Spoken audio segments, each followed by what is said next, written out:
I'm George Woodbury from College of the Sequoias in Visalia, California, and in this video we're going to talk about infinite geometric series, where we add up the terms of an infinite geometric sequence. And you might be thinking, well, how can that add up to be a single number? Well, if the sequence converges to 0, that means that eventually we're adding really, really small terms at the end. And the idea is that the sum will be approaching some number, and in calculus we call that a limit. And what is necessary to happen here is that the common ratio r has to have an absolute value that is smaller than 1. It can be negative, right? But it has to be within 1 of 0 in either direction. And if it is, that sum we can get by dividing the first term by the difference of 1 in the common ratio. If the absolute value of the ratio is 1 or larger, though, we cannot find this sum. The sum, we say, diverges. Right, so the first problem, find s sub infinity. We want to find the sum, infinite sum, for a geometric sequence where a1 equals 8 and r equals 1/4. So the absolute value of r is the absolute value of 1/4, which is 1/4, and that is less than 1. So that condition is met, and that means that we can find this sum. The sum, and I'm going to just write s for the sum rather than the subscript infinity, but they mean the same thing. The sum is equal to the first term over 1 minus the common ratio. In this problem, we were told the first term was 8 and the common ratio was 1/4, so 1 minus 1/4. 1 minus 1/4 we can get by subtracting 4/4 minus 1/4. So we've got 8 over 3/4, which is the same as 8 times the reciprocal 4/3. 32/3 is the sum. Now, each term that we add on gets us closer and closer to 32/3. We say that that's the limit of these sums. It's kind of like an asymptote situation. It gets closer and closer and closer the further out we go. Right. The next one.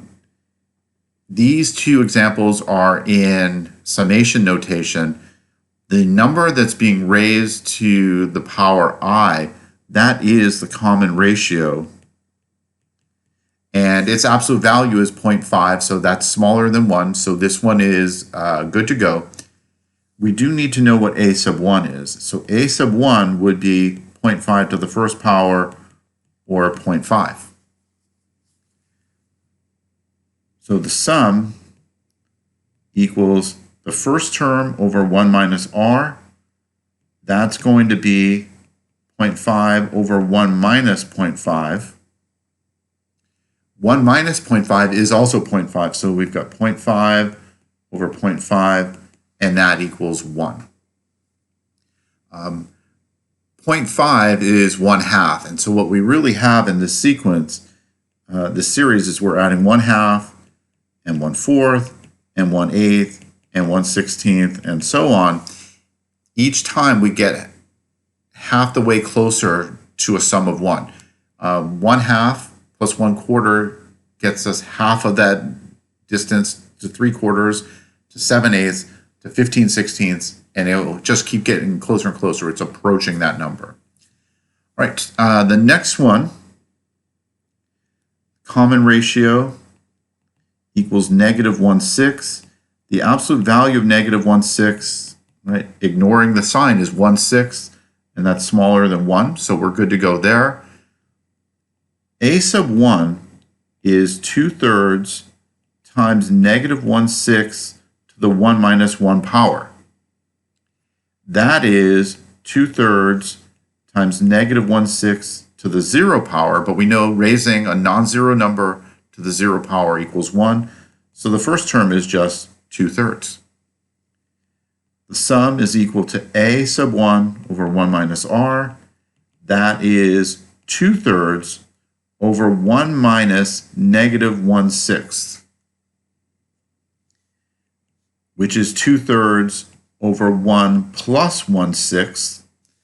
And if we treat 1 as 6 over 6, that denominator is 7/6.